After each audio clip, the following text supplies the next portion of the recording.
Show right here on 1130 The Tiger, and we are pleased to welcome in the head coach of the Southern Jags, preseason favorite in the SWAC, heavy the head that wears the crown, and that belongs to Dawson Odums this year. Coach, how are you? Doing great. Thanks for having me on the show. Absolutely, Coach. Look, you're the guys, it seems like, this year. You've been targeted. You're the preseason favorite on one side. Looks like you're going to be playing or at least everyone's predicting that you're going to be playing in the championship game again. Are preseason expectations welcomed? Do you throw them away? How do you deal with these kind of expectations with your team? Well, I think all the expectations come from previous success. And I think that's a testament to the assistant coaches and the players that are in our program. It does let people know that we've been consistent, and I think that's where all of the expectations come from. And then when you look at the roster and you see how we ended 2018, you see that we have some key contributing players coming back, and I think that creates excitement for the next year, and I think it creates high expectations. But at Southern University, that's the expectations every year. And, it comes with it. But I think as a team, you have to block all those distractions out. It is a new team. Even though we got returning players, we got a lot of new players. We got some new coaches. And everything has to come together, and that takes time. And you hope it comes together before that first game. But you also could look at it as if you're not picked at the bottom. But at the end of the day, it's all preseason. I believe every team in our conference believe when this season kick off, they got just as good a chance to win as anybody. But that's why we play the game. 2019 will be decided on the field. Dawson Odums, head coach, joining us as we talk a little bit about the Jags coming up. Coach, this just popped into my head I talked to Matt Viator up at ULM, and then getting ready to talk to you, and I realized that every Division I football team in the state of Louisiana, except for ULL, has a returning starter at quarterback who's got really good game experience, and you're no different with Skelton. Tell me about this guy, his maturation, and what's that next step for him going into this year? Yeah, he's a fierce competitor. He's very in tune to what's going on. He's a leader. He understands more now than he did the last 6 games of the season. Having spring ball under your belt, summer under your belt, and now fall camp. I think the coaches understand him better. So when you see all that, you got an opportunity to put a really good product on the field. He's a fantastic young man. He's buying into putting in extra time in the film room. And he's growing as a leader. So the next step for him is become a better manager of the football game. I think last year he threw 10 touchdowns and 1 interception. You say how much better of a manager you can be. Well, learn how to throw the ball away, maximize your check down, and know when to pull the ball down and scramble. And when you scramble, know when to slide. All those little decisions are where we want to see him take the next step. Yeah, and that makes perfect sense. Do you feel like he was a guy that maybe was, run first and then pass, or has he always been a guy that's been that true dual threat for you? Well, I think when we recruited him, he's always been a dual threat guy. I think he always had the potential to be really good at both. That's run and passing. But I think now it's hard to be good at something when your brain is thinking about what you're supposed to be doing. Mm-hmm. Now his natural ability, his natural instinct can take over because he knows exactly what he should be doing. And to me, I think that's what's going to make him scary in 2019. Not only is he a good dual threat quarterback, but he knows the progression of where he should be going with the football. But he also is very dangerous with his legs. And to me, that's a defensive coordinator's worst nightmare is to be able to have a guy back there. But you got to deal with his arm and his leg. It's interesting because the evolution of offensive football has gone from, all right, we're going to make you guard 10 guys defensively, to now, because the quarterback has become such an integral part of the run game with the read option, the RPO stuff, that now it's 11 on 11 again. Has that been I guess maybe, is it, I don't know. I feel like the offenses have been slow to embrace the idea that their quarterback can be a weapon like that, and you're not just playing 11 on 10 defensively. Well, a defensive mind and growing up with an option background, I just feel like it's still option football. And the defensive coordinators that understand that, they break it down and make it more simpler for their players to understand. It's just we're in the gun. It looks more flashy, but it's still a dive read and it's still a pitch read. Well, the pitch now is the pass off of it. So to me, it hasn't nothing changed, but I think the spreading the people out is becoming the new trend for the game. But at the end of the day, it's still certain phases that remind me of the old triple option days, back to Oklahoma, Nebraska, and Notre Dame, and teams that really ran it well, Georgia Southern. So having that background, you really have an understanding that this is still the same. It just looks more sexy and seems like it scores more points because it spreads you out and it takes advantage of one-on-one matchups. Talking to Dawson Odums, head coach at Southern. All right, let's talk about the big uglies up front, Coach. We know where any offense starts and ends is how good you are up front. Tell us about that O-line. Well, we got 5, 6, 7, 8, 9, 10 guys that we can roll in there, and that 11th guy just come out of fall camp getting really, really better. So I think when you look at it, to have that much depth in the offensive line in the FCS is a testament to recruiting, and we have one of the better walk-on programs of probably anybody. So we really believe in our walk-on program, and we find players and we get steals. And just to have that much depth and have that much talent where we can play a lot of guys, especially early in the season, you're going to see some depth, especially playing in Louisiana. It could be very well 120, 125 at a 6 p.m. kickoff. So you're going to need everybody that you can to go out on the field. And I think that offensive line is going to be great. We return 5 starters. They've been a staple. We have 4 seniors in that offensive line group. They have great leadership. And Chennis Berry is one of the best offensive line coaches in the country. They do a great job over there, and those guys play an outstanding brand of football for the Jags.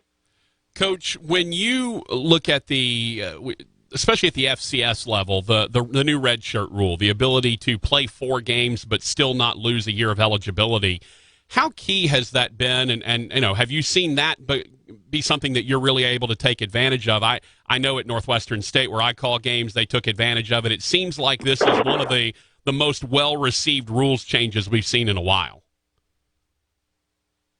Well, yeah, I think it's a great rule. It gives you a chance to get some freshman opportunity to play.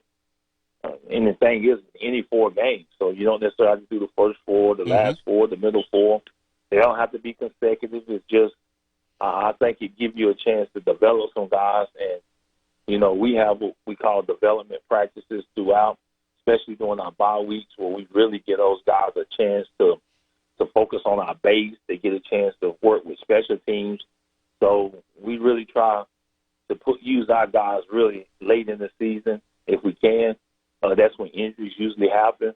So if you can get a guy ready to play and keep them abreast of what's going on, we feel like we're going to have a chance, and usually are in the hunt to be in it late in November, and usually some injuries take place. So if you have a guy that you can get ready and been grooming, it's the best rule that they probably have come up with football since I know I've been coaching, but I think I'm like the other coach.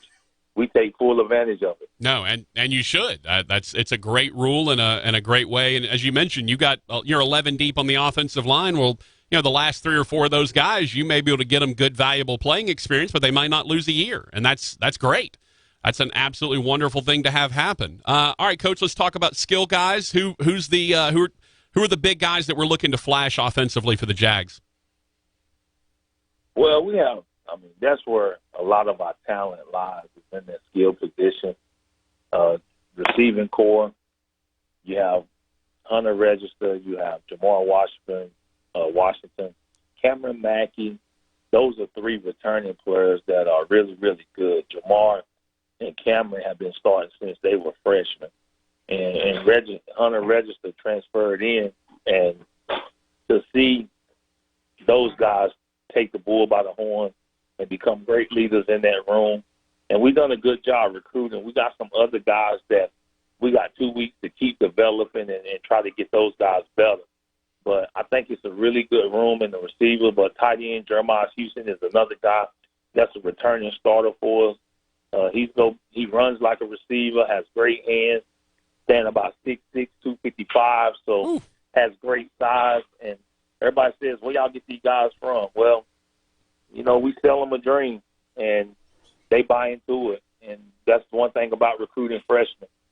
Most of our team are guys that we target as freshmen, and those skill guys on offense, all but Hunter Register, who's a transfer. The rest of those guys came here as freshmen. Then you look at the backs. We got 6 tight ends on our football team, and that's unheard of at LCS. Yeah. And then you look at running back. We returned Devon Ben. Craig Nelson has had a great camp. Chris Chaney is probably the most improved player in that room. Darbion Prophet has been here for a while. He came off an injury a year ago. He's back. And you got a couple more young guys that really had good fall camps that we're able to probably play 4 games and maybe red shirt, even get them on some special teams. But to have 4 solid running backs that understand the running game and the passing game, then you're pretty set to go with that offensive line and a returning starter at quarterback. I think that's why the expectations are high on the Bluffs of the Mississippi. No doubt. Chatting with Dawson Odums, head coach of the Southern Jags. Defensively, coach, last year, very opportunistic in terms of takeaways, also very stout up front. Give me some indication of what that Jag D is going to look like. It's going to start up front, I think, with the KVN champion coming back. He's a senior lead at defensive tackle. He's as good as anybody that we've had. So I think he'll have a chance to play on Sundays. And then you got sophomore. He played, I think, 5 games, 13 sacks. Jordan Lewis, who was really a special talent. I mean, he's worth the price of admission. He can turn it on. He can run with DBs. He can run with linebackers, running backs, receivers. He can run with track. It don't matter. He's one of the fastest football players that we've probably been able to put on the field in my 8 years here. Yeah.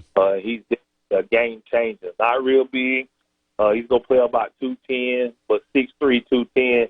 But he's an unbelievable football player, and I think that's why he was rewarded preseason first team. Linebacker core, solid group. Coming back is Lunkins. He was granted 5th year. He got hurt his freshman year, so we have him back. He's played a lot of football for us.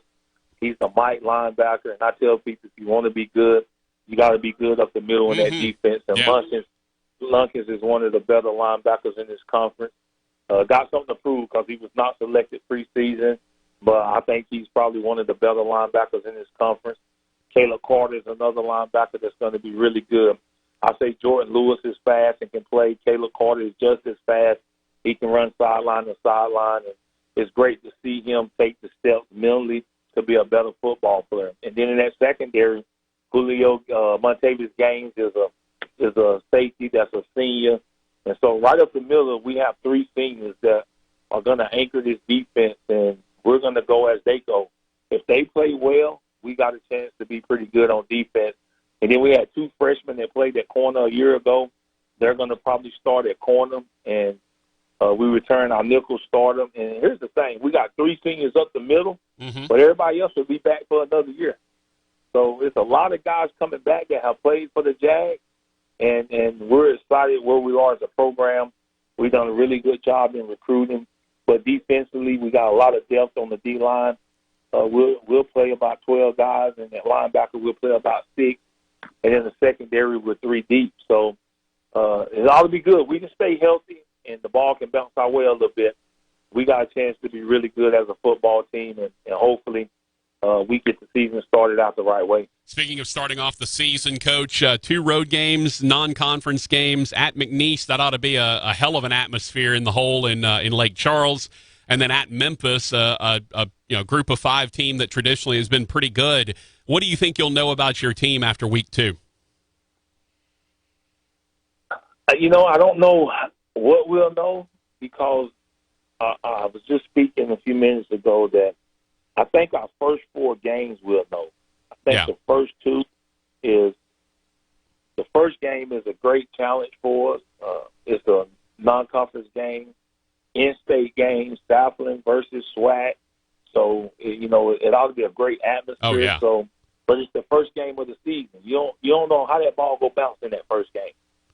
And then you go on the road and you play against a Memphis team that is probably one of the top teams. If you were to rank the group of 5 separately, you would probably say they are a top 10 team in the group of 5. So I really think they're a good football team. And I think once you get past FAMU, I think through those first 4 games, and then we get ready to take on our first conference game, I think we'll have a better idea of what kind of football team we're gonna have. I don't think we lose what our goal is in the first 4 games, but we can really improve on our confidence and where we want to be going into conference play by playing well in those first 4 games. Are you worried at all that 4 of your first 5 are on the road? We played 7 on the road, so that means we're gonna be on the road. What is 4? I mean, that's the kind of schedule it is. We got 4 home games this year, so we're going to be on the road. But if you're going to go on the road, you want to do it with a more experienced football team. Yeah. And I think I hope that plays in our favor this year. But we got a lot of games on the road. And, I tell people all the time, you got to win somewhere. So wherever they lay the ball down, you got to be ready to buckle up and be able to get it on for at least 60 minutes and beyond. But I think this football team, if I had to play this schedule, I want to do it with these guys because they some proven winners and they understand what the expectations are. Beautiful. Look, Coach, I'm a Southland Conference guy. Call games for Northwestern, but I do not have any problem with y'all going in and getting McNeese in week 1. So y'all go get you some, Coach. All right, thanks. All right, Dawson Odums, thank you so much for your time, sir, and best of luck this year. Thank you. Go Jags. All right, go Jags indeed. Dawson Odums, Southern head coach, joining us.